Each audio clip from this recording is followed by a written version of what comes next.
Halo teman-teman, di video ini saya ingin berbagi pengalaman dan dokumentasi pribadi saya dalam menganalisa saham SMSM.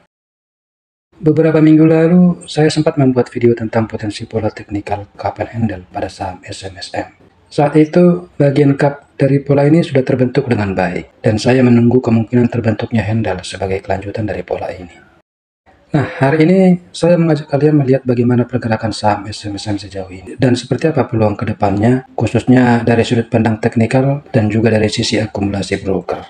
Sebagai dokumentasi, saya sempat mengantri beli saham SMSM pada harga 1.830 sebelum pasar buka di tanggal 2 Juni 2025. Dan order tersebut match menjelang siang. Hari itu harga sempat turun ke 1.800 sebagai area low harian, lalu ditutup di harga 1.850. Kalau kita perhatikan, harga saat ini masih berada di dalam area potensi handle yang sedang terbentuk.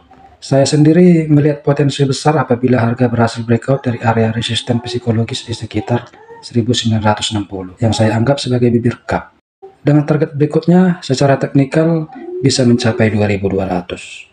Selain dari sisi teknikal, SMSM juga merupakan saham yang menarik dari sisi fundamental karena memiliki kebijakan yang konsisten membagikan dividen hingga 4 kali dalam setahun. Bahkan dalam waktu dekat, SMSM akan membagikan dividen sebesar Rp40 per lembar saham. Ini menjadikannya salah satu saham yang cocok untuk investor yang mencari passive income dari dividen.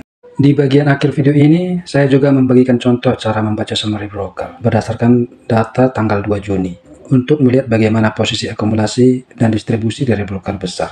Ini bukan untuk mengajak membeli, melainkan sebagai edukasi bagi teman-teman yang masih belajar membaca psikologi pasar dan data broker. Penting untuk diingat, semua keputusan trading tetap perlu pertimbangan money management dan profil risiko pribadi.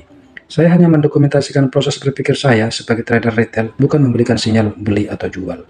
Jangan lupa subscribe kalau kalian ingin mengikuti update berikutnya, karena saya akan terus membuat dokumentasi lanjutan dari perjalanan harga saham ini, baik jika skenario berhasil maupun jika ternyata harga tidak sesuai ekspektasi. Kalau kita lihat dari summary broker pada hari saya masuk posisi, terlihat ada pergerakan menarik dari sisi akumulasi dan distribusi.